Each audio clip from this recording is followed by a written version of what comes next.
Right there is Cesar. He's from Africa. There's my Blue Bay Shepherd Kurgan, my perpetually beautiful wife Tammy, my friend John, who's been in past videos, and his lovely wife Sarah. We're down here hiking and watching the dogs play. Come along. Come on, Kurgan. It's a beautiful day.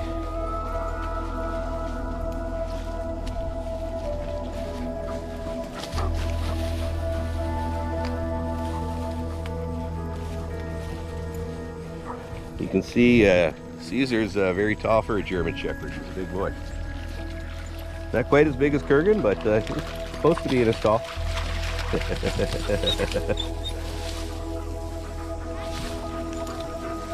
Come on.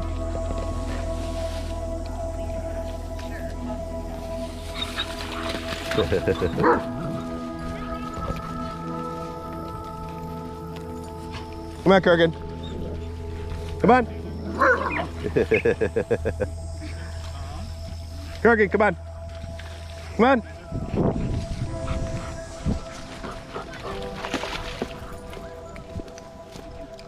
Come on.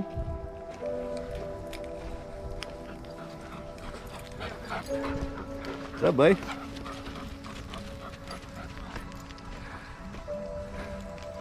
Got a bunch of kayakers over there. Beautiful day. Be a good day to be out on a kayak, huh?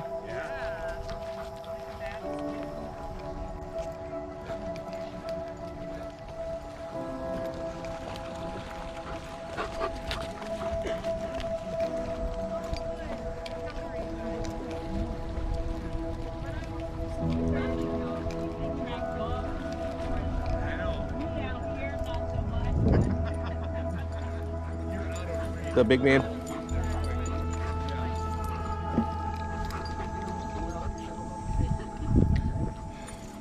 How you doing?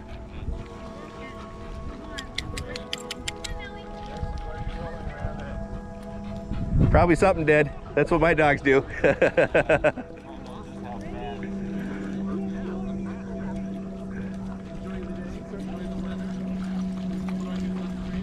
Kurgan's like, yeah, you smell good now after rolling in that. Right? Look at that little one across the way. I don't think he expected it to get deep. No.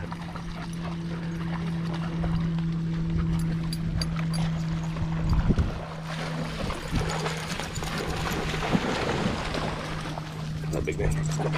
Ah, thank you. Sunday, Saturday, and Sunday morning. It could be a bit of There you go. What's up, big man?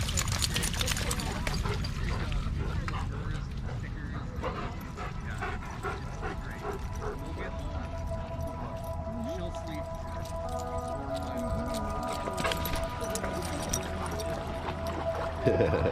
They got the zoomies. Yeah, they like it. Where's Cesar from again? Niger. Niger. Niger Africa. Niger Africa. They say Niger to differentiate from Nigeria, the hard G. Oh, okay. And Nigeria's English. Oh, really? Yeah. I didn't know that. Ouch. I got sideswiped. There you are. Look at you. Yeah, it'd be a nice day to be out in the river on a kayak. Yeah.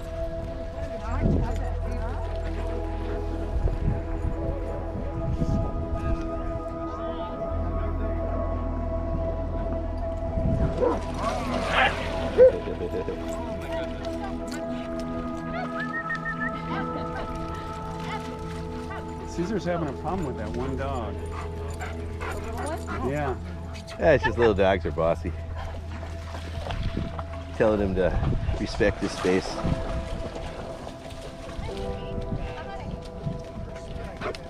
They gotta be like that because they don't have the physical presence a big dog has.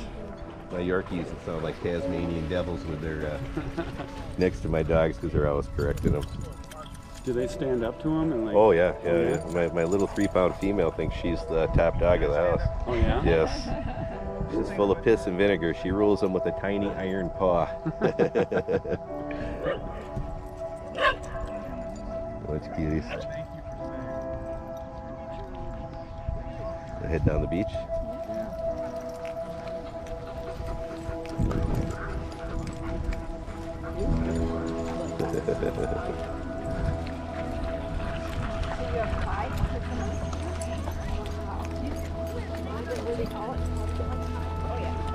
What's up, buddy? You having fun?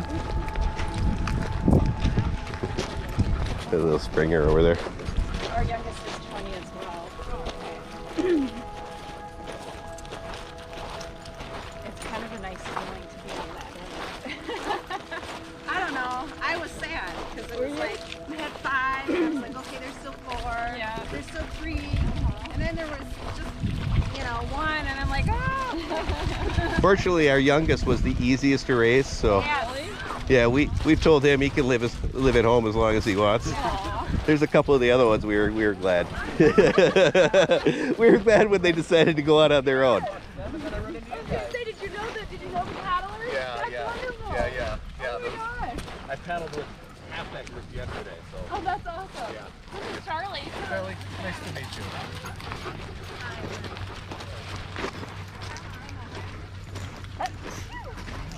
Splashy. Sunlight. Catch the sunlight and all the sudden it's just leaves. Yeah.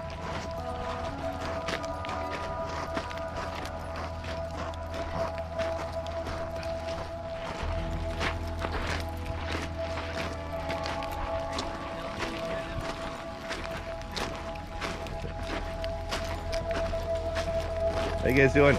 Handsome dog.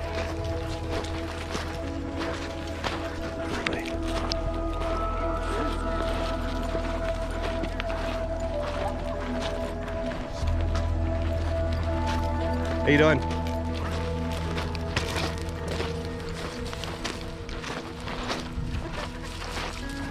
Hi, Kurgan.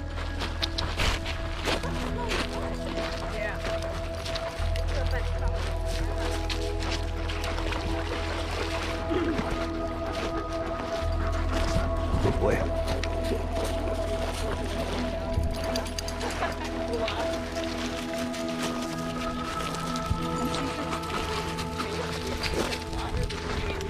We had a swimming pool, Sure. and there was like the slats were wide enough that he could fit through.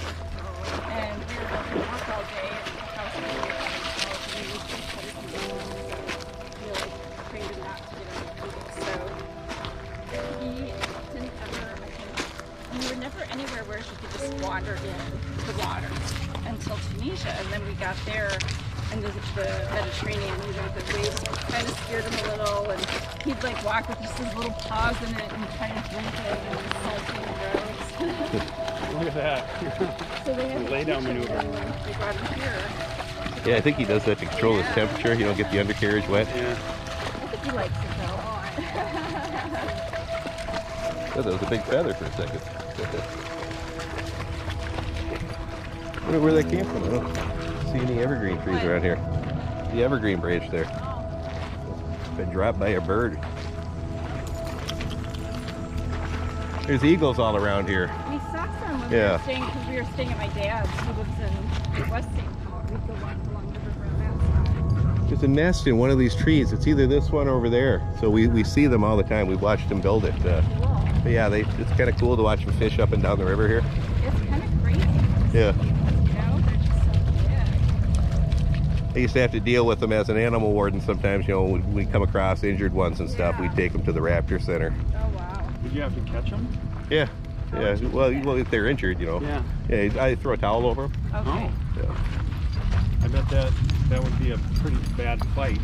I bet it would be bad. You had to motivate. Yeah, they, people. when you get something over them like that, they kind of freeze up and relax when you cover their head and their body, and then you can kind of wrap it around them. Have you seen coyotes here or any other? At my work when I used to work evening stuff. Oh, look, cutie.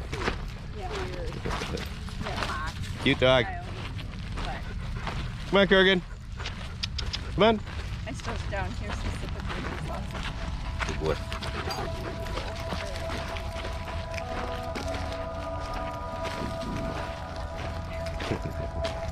What's up, big guy?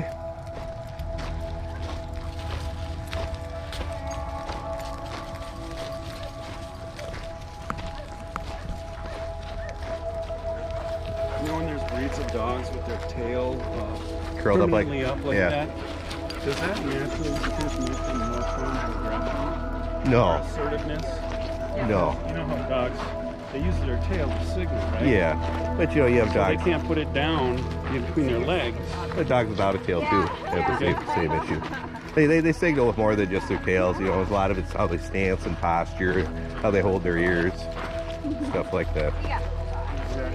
But isn't the best, their best, strongest way to cover up their scent? That's why they, isn't that why they do that when they're scared, to cover up like their fear scent? No, it's actually when dogs get really scared, they'll express their anal glands and create a. Have you ever smelled that? It's horrible. You know, I've heard more about anal glands this year than I've had my entire life. Yeah, that's where people will say like the scent of fear. That's what that is. Sometimes when dogs get scared, they'll express their anal glands. And You know, I go to the dog park by Lake of the Isles, and it's like a topic that comes up time and time again. And some people do it regularly, like once every 3 months. yeah, if you have a lot of times some breeds are prone to it, especially smaller breeds. And then if your dog doesn't get a lot of exercise and then eating commercial foods and stuff like that, you know, don't exercise the colon like eating a natural raw diet does, you know. That's one of the reasons why dogs get what they call gastric torsion too, where their stomachs flip. A lot of German Shepherds can be susceptible to that. That comes from a lifetime eating kibble food. It takes no effort really for them to digest kibble. You know, if you put kibble in a bowl for an hour or two, it just basically puffs up and crumbles apart. You know, that's what it's doing inside your dog's stomach, and so it's breaking down, and it's just this mush that's moving through the G-tract, and it doesn't exercise the muscles of that area like a normal dog would. And over a lifetime, they become lax, and then that makes them predisposed to things like gastric torsion and that. So what do you feed your dogs? Oh, they eat a raw diet. You know, raw Steak? chicken. No, well, no, they like bones too. You know, like chicken leg quarters, ribs. They feed them. I know a lot of hunters, so they give me the parts of the deer carcasses they don't eat and stuff like that. They also eat whole raw fish. Yeah. So let me ask you, how are we doing? We have kibble. We have a high-end dog food. Yeah. But that's half of it, and the other half is like raw steak.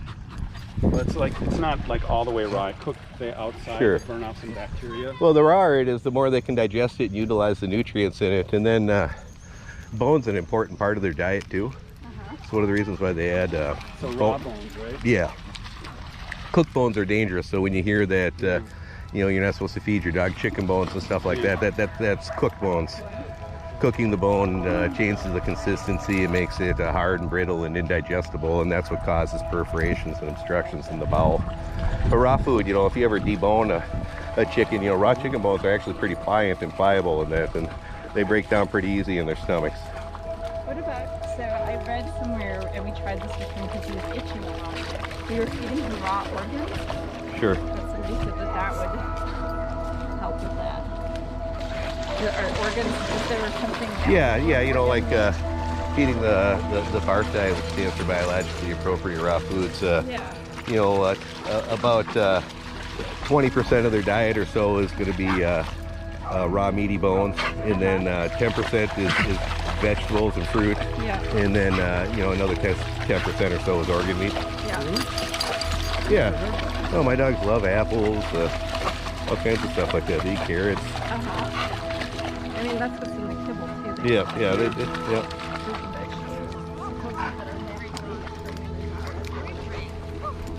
Plus, they you know, get a lot of plant matter from eating the stuff in the intestines and stuff again. Huh? What'd you say? What kind of dog is it? Oh, he's a Blue Bay Shepherd. Oh my god. Yeah. Like a wolf. Yeah, he looks like one. Not far, huh?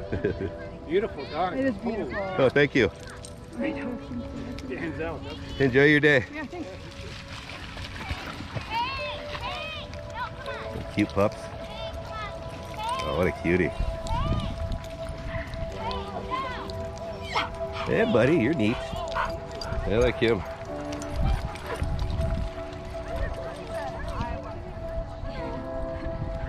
Yeah, that puppy is so cute.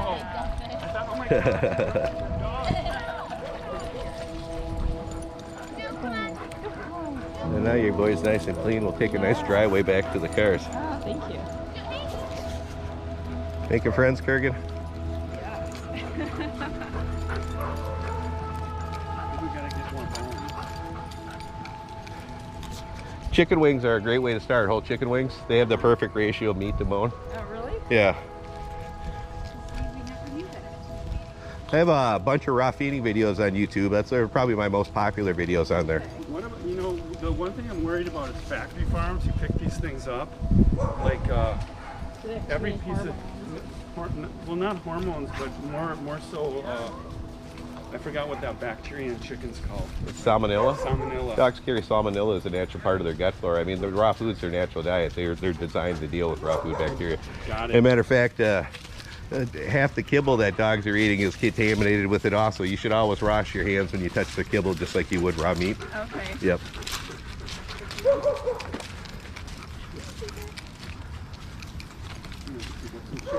Kurgan, we're going this way. Good boy.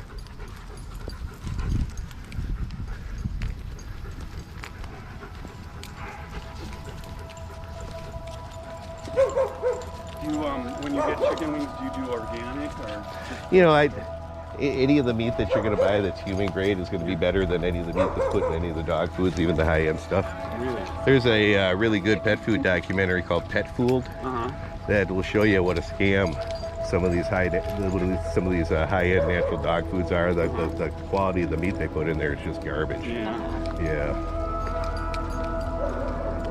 And you can feed a raw diet for just as cheap if you're feeding a high-end kibble, and it's much healthier and more nutritious for them.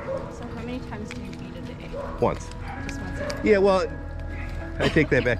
In the morning, I'll sometimes toss the dogs out some carrots or something like that, you know, and then I feed them the meat and organ part of their meal separate. You know, if you feed them together, they tend not to eat the vegetable stuff just because they want the high value food.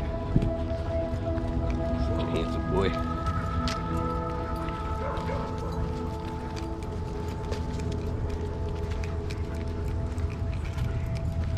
Having fun, Kurgan? Right there you see Kurgan, Sarah, Cesar, and John, and my perpetually beautiful wife, Tammy.